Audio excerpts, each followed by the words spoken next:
Dans les tranchées françaises, la terre tremble sous les explosions.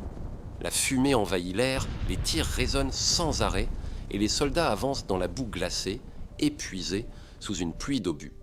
Au cœur de ce chaos, leurs sacs contenaient bien plus que des armes. Certains transportèrent des objets capables d'apporter du réconfort au milieu de la peur. D'autres gardèrent des choses si inattendues qu'elles semblent impossibles à imaginer sur un champ de bataille. Aujourd'hui, vous allez découvrir 5 des objets les plus étranges jamais transportés par des soldats français. Abonnez-vous maintenant pour ne pas manquer les secrets méconnus de l'histoire. Dans les tranchées françaises de la Première Guerre mondiale, un objet surprenant accompagnait presque chaque soldat. Ce n'était pas une arme ni un outil militaire, c'était une simple gourde métallique remplie de vin. Au milieu des explosions, du froid et de la boue, cette petite bouteille devenait l'un des éléments les plus précieux pour survivre. Autour d'eux, la terre tremblait sous les bombardements. Les obus déchirèrent le ciel dans un grondement constant, projetant des éclats brûlants et des nuages de poussière. Les soldats avançaient péniblement dans une boue glaciale qui s'accrochait à leurs bottes, tandis que le froid mordait leurs mains engourdies.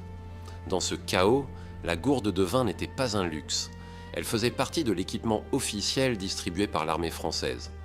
Quelques gorgées suffisaient à réchauffer le corps, à calmer les nerfs et à redonner un peu de courage avant de sortir de la tranchée sous le feu ennemi. Certains témoignages racontent que des soldats buvaient en silence juste avant l'assaut, observant les explosions éclairer la nuit, conscients que beaucoup ne reviendraient pas. Le vin devenait alors plus qu'une boisson. Il représentait une dernière sensation de normalité dans un monde dominé par la peur. Dans un environnement où chaque seconde pouvait être la dernière, cette simple gourde symbolisait une chose essentielle. Elle rappelait aux soldats qu'ils étaient encore humains, même au cœur de la guerre.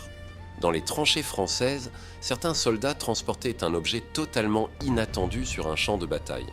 Accroché à leur dos, fixé solidement à leur équipement, une petite cage en bois contenait un messager vivant. À l'intérieur, il y avait un pigeon, calme, mais prêt à s'envoler à tout instant, même au milieu des explosions. Autour d'eux, les bombardements secouaient la terre sans relâche. Les obus éclatèrent dans un grondement violent, projetant des éclats brûlants et des nuages de poussière qui obscurcissaient l'horizon. Les tirs de mitrailleuses résonnaient sans interruption et les lignes téléphoniques étaient souvent détruites quelques minutes après leur installation. Dans ce chaos, les communications radio restaient rares et peu fiables. Lorsqu'une unité se retrouvait isolée, encerclée par le feu ennemi, le seul moyen d'envoyer un message urgent consistait à utiliser ce petit messager ailé. Les soldats ouvraient alors la cage sous les explosions, protégeant l'oiseau avec leurs mains tremblantes. Au moment opportun, ils le lançaient vers le ciel couvert de fumée. Le pigeon s'élevait rapidement, disparaissant entre les éclairs d'artillerie et les colonnes de poussière. Son vol était extrêmement dangereux. Les rafales de balles traçaient des lignes mortelles dans l'air, les explosions provoquaient des ondes de choc et les nuages toxiques pouvaient désorienter même les oiseaux les plus entraînés. Pourtant, ces pigeons parcouraient parfois des dizaines de kilomètres pour livrer un message vital. Certains témoignages racontent que des unités entières ont été sauvées grâce à un seul pigeon ayant réussi à franchir les lignes ennemies. Dans un monde dominé par le bruit, la peur et la destruction, cette petite créature fragile devenait un outil stratégique essentiel. Au cœur de la guerre, ce messager ailé représentait bien plus qu'un simple moyen de communication. Il symbolisait un lien vital entre des soldats isolés et l'espoir de survivre au chaos. Dans les tranchées françaises de la Première Guerre mondiale, certains soldats transportaient un objet totalement inattendu au cœur du combat. Dans leur sac, à côté des munitions, des rations et des outils, se trouvait parfois une petite bouteille de parfum. Au milieu de la boue, du sang et des explosions, cette simple fiole devenait un objet étonnamment précieux pour survivre mentalement à la guerre. Autour d'eux, les bombardements secouaient la terre sans relâche. Les obus éclataient dans un fracas assourdissant, projetant des éclats brûlants et des nuages de poussière qui obscurcissaient le ciel. Les tirs de mitrailleuses résonnaient sans interruption et les vibrations des explosions faisaient trembler les parois fragiles des tranchées. L'air était saturé de fumée, de poudre et surtout d'une odeur persistante de mort qui s'infiltrait partout. Dans les couloirs étroits des tranchées, l'humidité stagnante mêlée aux corps blessés, à la terre retournée et aux débris créait une atmosphère presque irrespirable. Les soldats vivaient jour et nuit dans cet environnement oppressant, où chaque respiration rappelait la violence constante qui les entourait. C'est dans ce contexte que certains utilisaient ces petites fioles de parfum. Quelques gouttes suffisaient à masquer momentanément les odeurs de décomposition et de poudre. Ce geste simple offrait un court instant de répit mental, permettant aux soldats de retrouver un semblant de normalité au milieu du chaos. Des témoignages racontent que certains hommes respiraient profondément l'odeur du parfum avant de monter à l'assaut, tentant d'effacer pendant quelques secondes la réalité brutale qui les entourait. Dans un monde dominé par la peur, la fatigue et la mort, cette petite bouteille représentait bien plus qu'un objet personnel. Elle devenait une protection invisible contre l'horreur permanente de la guerre, rappelant aux soldats qu'ils restaient des êtres humains au cœur du chaos. Dans les tranchées françaises de la Première Guerre mondiale, certains soldats transportaient un objet totalement inattendu au cœur du combat. Dans leur sac, à côté des munitions et des rations, ils gardaient parfois de petites boîtes contenant des escargots vivants. Au milieu des explosions, de la boue et de la fumée, ces créatures fragiles faisaient pourtant partie de leur survie quotidienne. Autour d'eux, la terre tremblait sous les bombardements incessants. Les obus déchiraient le ciel dans un grondement continu, projetant des éclats brûlants et des colonnes de poussière qui obscurcissaient l'horizon. Les soldats se déplaçaient difficilement dans une boue glaciale, tandis que les tirs de mitrailleuses traçaient des lignes mortelles au-dessus des tranchées. Dans cet environnement hostile, la nourriture devenait un problème constant. Les rations étaient souvent insuffisantes, froides et monotones. Certains soldats récupéraient alors des escargots dans les zones humides, proches des tranchées, profitant des rares moments de calme entre deux bombardements.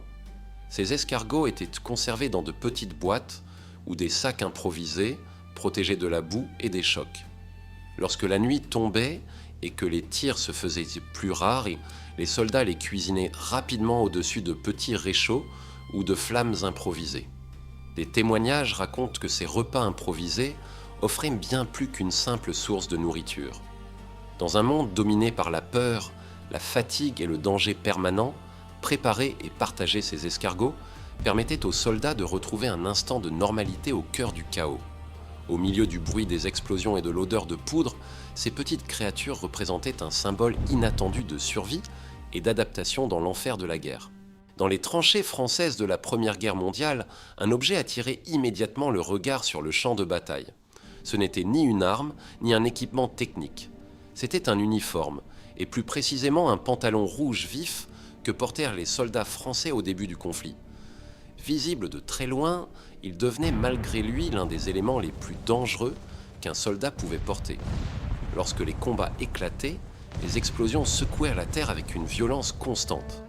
Les obus déchiraient l'air dans un grondement continu, projetant des éclats brûlants et des nuages de poussière qui obscurcissaient le ciel. Au milieu de ce chaos, les soldats tentaient d'avancer dans la boue glaciale, courbés sous le poids de leur équipement, tandis que les tirs ennemis balayaient le terrain. Dans cet environnement mortel, la couleur rouge éclatante de leurs pantalons devenait un terrible handicap.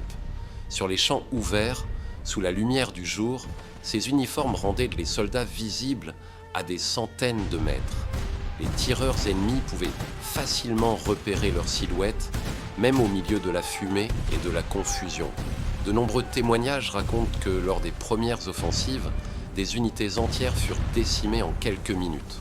Les soldats couraient sous les explosions, tentant de se protéger derrière de faibles abris, mais leurs uniformes lumineux trahissaient chacun de leurs mouvements. La guerre moderne, dominée par les mitrailleuses et l'artillerie lourde, ne pardonnait plus ce type d'exposition. Pourtant, ces pantalons rouges n'étaient pas seulement un choix militaire, ils représentaient aussi un symbole d'honneur et de tradition pour l'armée française. Avant la guerre, ils incarnèrent la fierté nationale, l'héritage des conflits passés et l'image du soldat courageux. Beaucoup d'hommes partaient au combat en portant cet uniforme avec un sentiment de devoir et de loyauté envers leur pays. Mais face à la brutalité de la guerre industrielle, cette tradition devint rapidement une tragédie. Au fil des mois, l'armée comprit que la survie exigeait désormais la discrétion plutôt que la visibilité. Les uniformes furent progressivement remplacés par des couleurs plus sombres, mieux adaptées aux réalités du front. Pour les soldats qui avaient apporté ces pantalons rouges, cet objet resta pourtant chargé d'une profonde signification. Il rappelait un temps où la guerre semblait encore humaine, avant que les machines, les explosions et la destruction totale ne transforment le champ de bataille en un enfer permanent. Au milieu du bruit assourdissant des bombardements et des cris des blessés, ce simple morceau de tissu symbolisait à la fois le courage, la tradition et la douloureuse transition vers une guerre où survivre signifiait souvent disparaître dans l'ombre. Au cœur de la guerre, ces objets étranges rappellent que les soldats ne se battaient pas seulement avec des armes, mais aussi avec des moyens inattendus pour survivre, physiquement et mentalement. Et vous, lequel de ces objets vous a le plus surpris ? Dites-le nous en commentaire, votre avis nous intéresse vraiment. Si vous aimez découvrir les histoires méconnues et les secrets fascinants du passé, abonnez-vous maintenant pour ne rien manquer des prochaines vidéos.